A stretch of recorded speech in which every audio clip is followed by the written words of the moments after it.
Hello किसान साथियों, कृषि विज्ञान में आपका स्वागत है।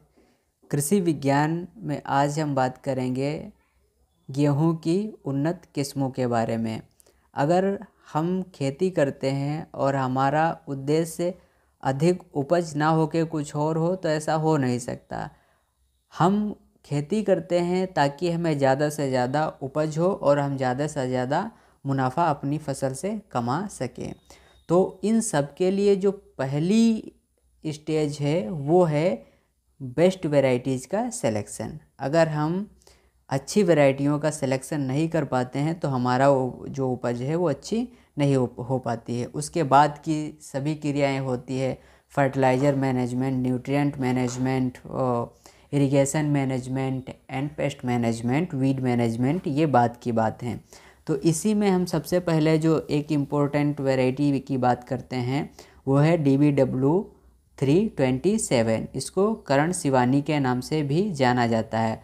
155 डेज़ में ये वैरायटी पककर तैयार हो जाती है। अगर हम इसकी ऊंचाई की बात करें तो 100 सेंटीमीटर तक इसकी ऊंचाई होती है एंड बोल्ड ग्रेन होता है इसका। और इसकी जो एवरेज यील्ड है 79 क्विंटल पर हेक्टेयर है and potential yield 87 quintal per hectare होती है। दूसरी वैरायटी है वो DBW332 है, यानी 332। इसको कर्ण आदित्य के नाम से भी जाना जाता है। ये वैरायटी 150 टू 155 डेज़ में पक्के तैयार हो जाती है। 100 सेंटीमीटर ऊंचाई होती है इस वैरायटी की और इसका जो एवरेज यील्ड है 73 quintal and potential yield 83 quintal per hectare होता है।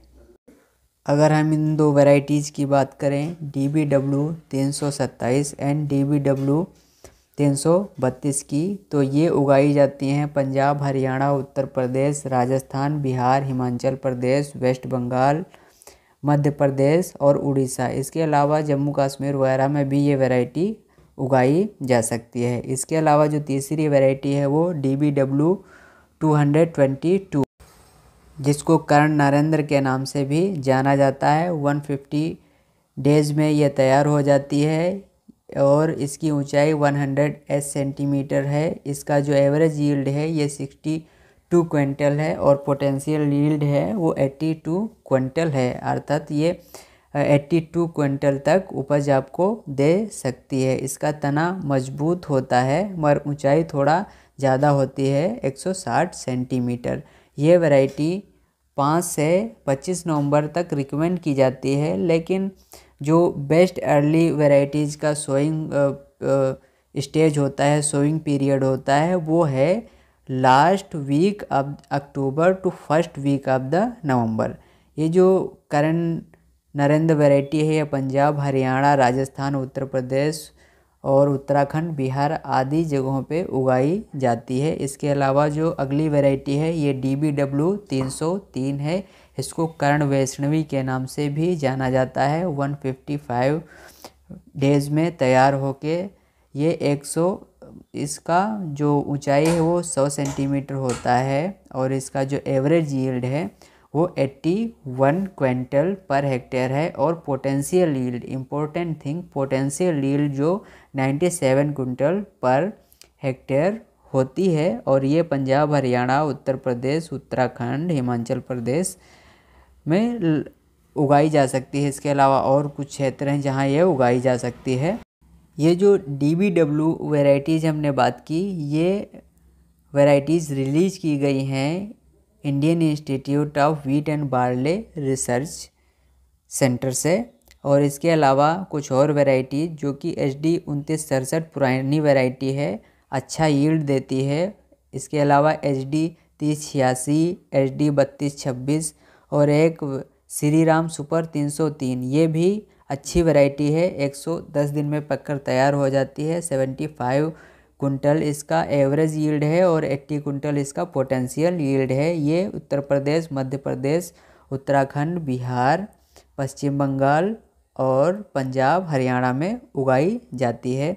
इसके अलावा एक और वैरायटी है उन्नत 343, ये भी अर्ली वैरायटी है। तो इन वैरायटियों को आप उगा सकते हो और बढ़िया यील्ड ले सकते हो। इसमें जो हमने बताया आपको कि कुछ variety 96 quintal 97 quintal per hectare तक आपको यील्ड दे सकती हैं। ये पॉसिबल कब होगा?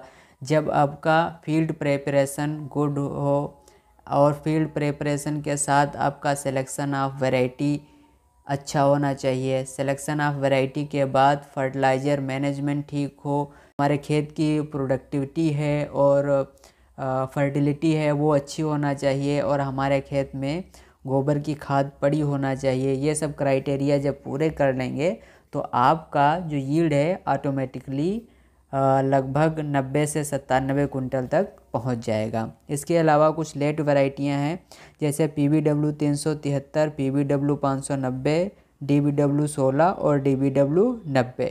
वैरायटी भी आपका पंजाब, हरियाणा, उत्तर प्रदेश, उत्तराखंड आदि जगहों पे अच्छी तरीके से पैदा की जा सकती है।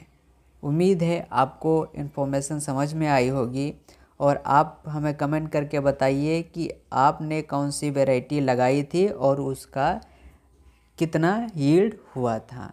हमें दीजिए इजाज़त। Thank you.